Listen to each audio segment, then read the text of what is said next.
Sejam bem-vindos ao meu canal e aproveitem o vídeo, tudo bem? Até mais. O Repórter Brasil estreia hoje uma série de reportagens sobre a abolição da escravatura. Num domingo, 13 de maio de 1888, milhares de pessoas conquistaram a liberdade. O Brasil deixava para trás uma história de mais de 300 anos de cativeiro. Mas a famosa Lei Áurea não previa nenhum tipo de reparação ou inclusão para os negros. E o que aconteceu de lá para cá? É o que nós vamos ver na série 14 de maio, o dia seguinte.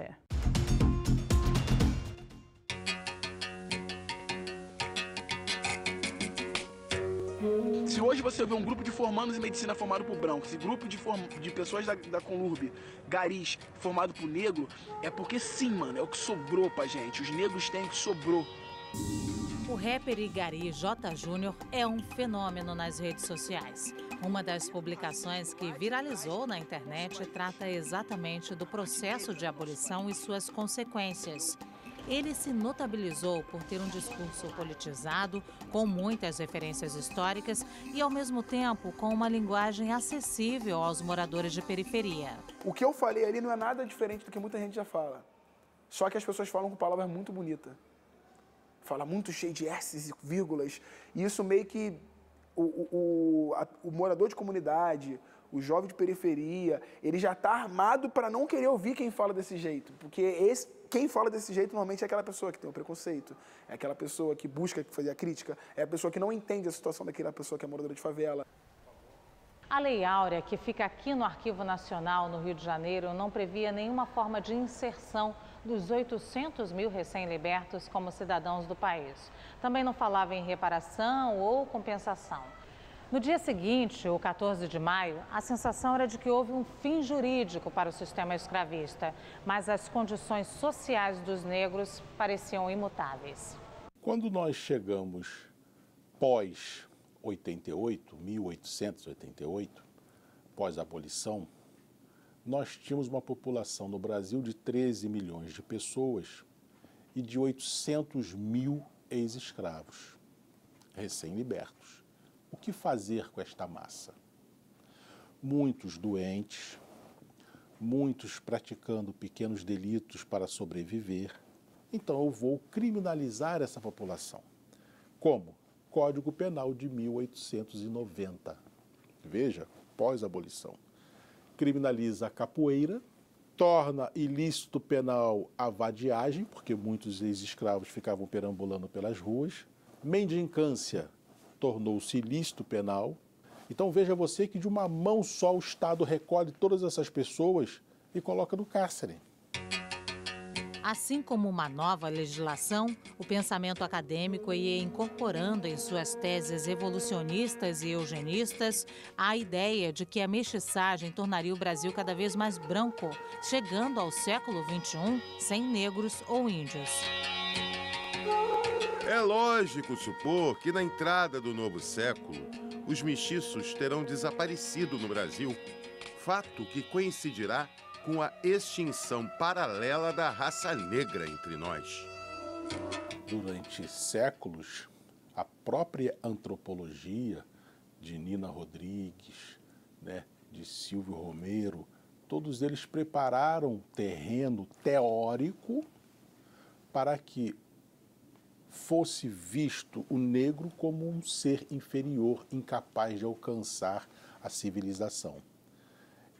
Isso é usado ao longo da história por governos, Getúlio Vargas foi um deles, e o negro é estigmatizado.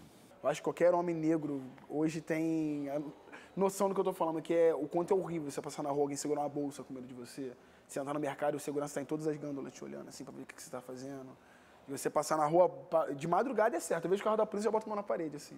Que eu sei que vai querer falar comigo. Eu estava ali naquela outra sala com os assessores, não de terno, mas de calça jeans, normal. Entrou um advogado e falou: quero falar com o desembargador.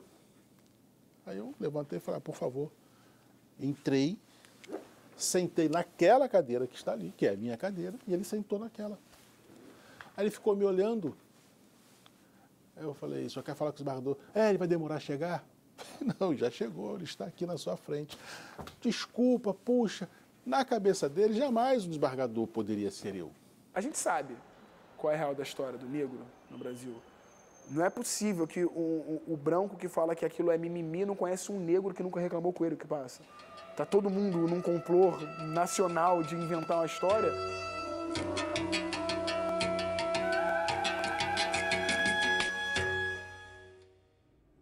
O Brasil tem hoje a terceira maior população carcerária do mundo, perdendo apenas para os Estados Unidos e a China. Além disso, é campeão de homicídios. 30 mil jovens são assassinados por ano, quase todos pretos, como diria a música. As raízes dessa disparidade estão no passado. É o que você vai ver na segunda reportagem da série 14 de maio, o dia seguinte.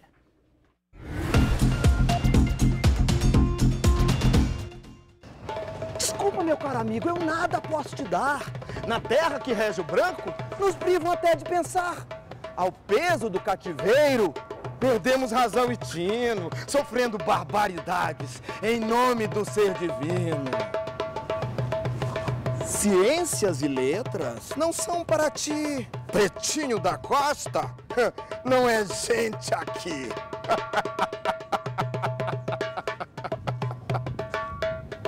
O ator Del Garcês interpreta no teatro o abolicionista Luiz Gama, um dos maiores protagonistas da luta pelo fim do sistema escravista e com uma história digna de palcos. Luiz Gama era filho de Luísa Maim, uma mulher que é inspiração para grande parte do movimento negro por ter participado de várias insurreições contra o cativeiro, e de um fidalgo português que vendeu o filho para pagar uma dívida de jogo. Como já sabem, tinha eu apenas 10 anos de idade quando fui vendido ilegalmente como escravo pelo meu próprio pai. Luiz Gama lutou incansavelmente pela libertação de escravizados. Os números são imprecisos, mas Gama teria conseguido libertar mais de 500 pessoas com o ofício de rábula, um advogado que atua sem diploma. Em 2015, a Ordem dos Advogados do Brasil finalmente concedeu o título ao abolicionista, 133 anos após sua morte. Sim, diariamente o negro é amarrado, despido, chicoteado por todas as partes do corpo e conduzido entre bandos mudos. Ele é sacrificado. O negro transforma-se em Lázaro. O que era preto torna-se vermelho. Luiz Gama morreu em 1882, 6 anos antes da abolição da escravatura. Também não viu a República e as mudanças jurídicas que vieram com ela, como o Código Penal de 1890. Com a nova legislação, capoeiragem, vadiagem, mendicância e curandeirismo passavam a ser crime. O impacto era direto na população negra. Começava ali um crescimento sistemático de presos que transformou o Brasil na terceira maior população carcerária do mundo, perdendo apenas para Estados Unidos e China, segundo a ONU. Nada mudou. A diferença é que nós estávamos no Império, hoje estamos na República, né?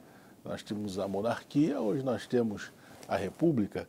Nós tínhamos uma lei que autorizava a forca. Hoje nós temos uma lei que autoriza o auto de resistência. O Brasil é campeão de homicídios. 30 mil jovens são assassinados por ano. 8 em cada 10 são negros. Significa que a cada 23 minutos, um jovem negro é assassinado neste país. E antes do fim desta edição, perderemos mais um. Me deixa muito sofrido que por em pleno século XXI, a gente tenha que passar por isso, de ver nossos irmãos negros, mestiços, assassinados injustamente, presos injustamente. Quer dizer, a escravidão ainda continua. Os ideais, a luta do Luiz Gama, ela permanece ao longo desses séculos. É preciso que nós nos revoltemos, que a revolta nos leva a reivindicar, a lutar por melhores condições, por igualdade, por liberdade em todos os sentidos. Na reportagem de amanhã, vamos refletir. O brasileiro é um povo com muitos tons de pele. Na nossa história e até hoje, a mestiçagem é usada muitas vezes para negar o racismo. Mas os números comprovam o que alguns especialistas chamam de pigmentocracia. Quanto mais claro o tom de pele, mais oportunidades você tem por aqui. É o que você vai ver na reportagem de hoje da série 14 de maio, o dia seguinte.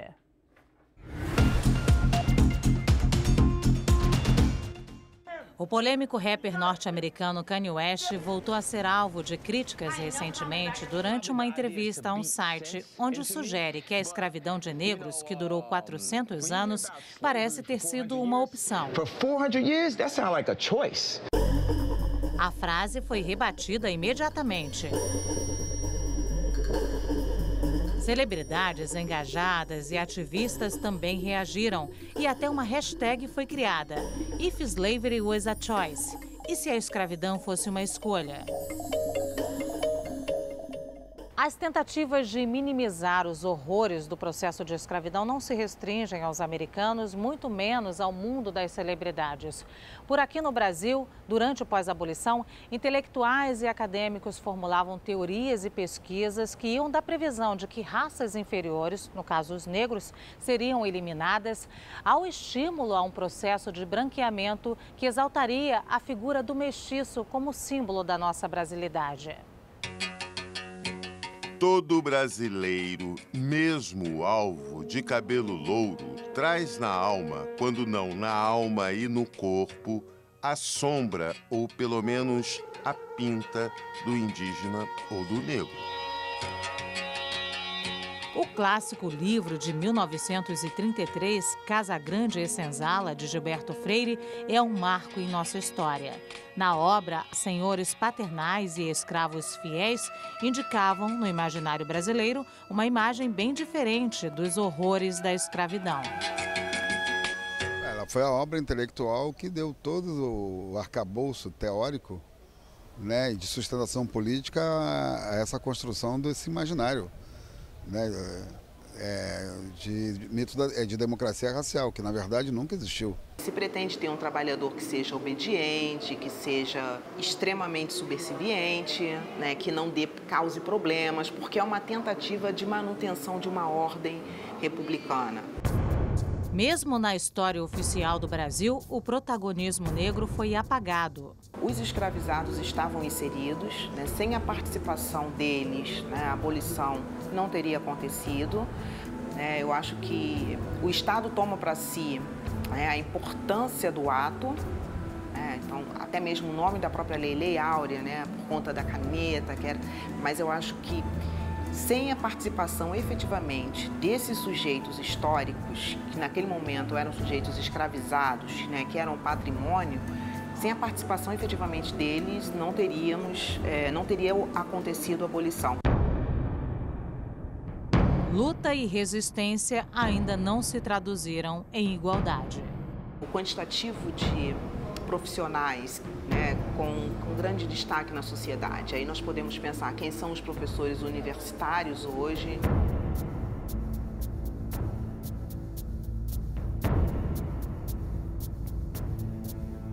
Quem são os jornalistas? Quem são os donos de empresas? Quem são aqueles que detêm os melhores cargos nas principais empresas do nosso país? Quem são as pessoas que detêm o poder econômico e político?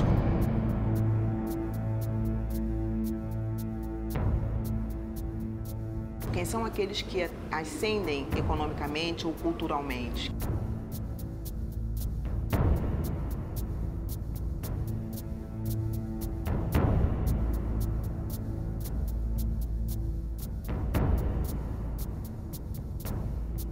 Quem tem acesso à informação, quem tem acesso a uma boa formação. Então, é claro que isso está muito ligado a uma cultura que esteve presente durante muitos anos no nosso país.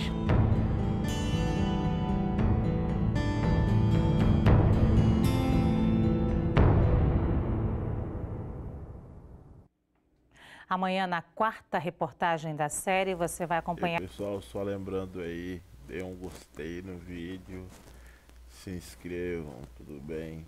Muito obrigado.